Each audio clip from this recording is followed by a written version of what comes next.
Hi folks, welcome to Zandvoort, or as I like to call it, Max Verstappen land. We are in the LMP3 this week, and well, it's quite tricky around here, so let's crack on with it.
Right then, fast lap done and dusted, and let me show the rules tab. Always have a look at this. Normally, there's a little bit more to read from, because it'll tell you where the off-tracks are. This, unfortunately, is quite bland, but if it is there, always have a gander at it. Info tab for you, we use a fixed iRacing setup around here, track temp of 82 Fahrenheit, and a moderate usage of 44% is what I always use these track guys. Now, the lab I'm going to show you is in my second stint, lap 22,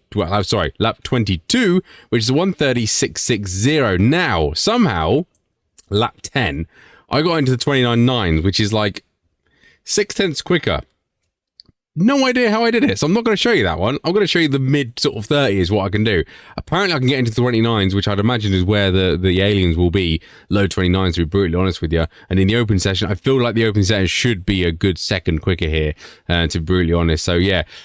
It's going to be interesting around here because it's quite tight. It's like Donington. The traffic is going to be interesting. There's not many places to overtake, particularly the GT4s, and the slipstream doesn't really work. So overtaking other LMP3s is also going to be challenging. But having said that, it is great fun to drive. There's a lot of corners in here which are brilliant fun, and there's a lot of corners that we're coming up to now are a real pain in the rear end because this car does not like going slowly. It likes going moderately fast to get the downforce working. Some of these corners are very, very tricky, so take your time. Make sure you hit the apex, make sure you get a smooth exit through here for good lap times. Otherwise, OLAP, BLAP telemetry replay file will all be in my Discord for you, and I'm also using an online telemetry tool called Garage61, which is very, very useful for comparing lap time. So you can look on there, add your telemetry onto it, and basically can compare my lap time to your lap time to see where you're gaining or losing time to me. So very, very, very useful. Otherwise, good luck out there. Make sure you see the checkered flag, and this did help you out. Don't forget to like, subscribe, and do that lovely YouTube stuff. Otherwise, let's get on with the breakdown lap. Alrighty then, Zandvoort, let's try and survive around here. This is going to be crazy around here. So hunting down into turn 1, we are looking for the 100-meter board. Just we pass it on the left-hand side, want to brake in a nice heavy straight line. Ease off the braking, use a little bit of the camber to start, get the car turned into the corner. Don't apex too early, otherwise you will push wide, so you want to clip that little curve back now. Get a good drive out of there, and no need to use all of the exit over there on the left-hand side. I don't think it adds a lot. You can use a little bit of curb, but not too much, because there is a gravel trap off there. As you come around this little kink, and you want to sort of brake down the curb here on the left hand side, brake nice and easy, loads of curb on apex on this one, really compromise this corner, don't run too far left because we want to get this corner absolutely spot on. Brake about this point and make sure you stay nice and high around here. Do not go down to the low side, there's no grip, so stay up near that white line. You can come back down a little bit if you are feeling the grips there, but do not run too far wide. You can use all of the curb without an off track, but be careful, the grass does appear quite quickly. Through these S's now, a slightly downhill section, slightly uphill. Be careful of the GT4s through there if you are in the open session, and this corner is awesome in this car. Do enjoy this one. As you come over the crest, there is a service road on the left hand side, so brake before that, nice and gently down to 4th gear. Stay nice and close to this right hand side here and get on full throttle as early as you can. You see I'm feathering the throttle because I'm not sure about running wide. Basically, there is a curb there, but it's very, very tight, so don't touch it, really. Basically, when you come down here as well, you want to look for the end of the curbing here on the left-hand side, and that is our dabble brake for this one. This is deceptive. You can make more speed through there, but be careful of the curb on Apex. It's very bumpy, and you can run quite far out. You can use all the curb there on the left-hand side. We're straight into the next corner now, and I'm using the service road on the left once I can't see it anymore over there.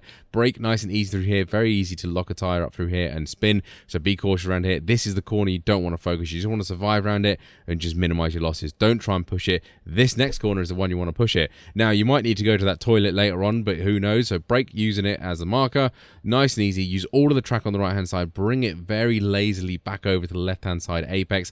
Give the curb a little cheeky tickle on the way through and feed in that power nicely. Make sure you don't hit the traction control through there or get a little bit of wiggle on. Use a little bit of curb on exit and you should be away. That's the corner you want to get a good exit on, because this will take you to kind of a good overtaking opportunity into this hairpin type thing here. Way before the curbing on the left-hand side there, brake again in a nice heavy straight line. Start turning the car in quite early. You can give that curb quite a good chunk over there. Brake again once you get into this one, and then nice and easy through here. Be careful of the gravel. It will slow you down and turn you around and spin you. And be careful on exit as well. You can interrupt that traction control, and it will try and save you, which will cause a spin. Bring the car over to the left-hand side now, and just at the 50 marker, just so we pass it on the left-hand side, brake down a cog on the old gearbox, turn it in, use the camber, little bit of curb, actually quite a lot of curb to be honest, but do not run wide. The gravel trap is just there, and it is literally like glue now on iRacing, so do not touch the gravel trap, because it really compromises your exit around this final corner, which is absolutely flat. We don't need to worry about it. Don't touch the curb or the grass down on the inside, just use all the tarmac. Be careful of this little crest here, because it can pull you to the left, so just be careful about hitting that wall, and that is the lap done and dusted around here. Good circuit, good fun in this car. Open class will be interesting as always. The GT4s, particularly for the fast corners, are going to be very, very slow. And timing your overtakes around there will be awesome. But that's us in a 130.660. As mentioned, I did do a 29. No idea where that is. I was low on fuel as well, so maybe that helps. But I did a 29.9. I'd imagine that's where the aliens will be. And in the open sessions, I expect to see 29s, to be brutally honest with you. But as mentioned, if this did help you out, don't forget to like and subscribe and do that lovely YouTube stuff. And I'll catch you on the next one.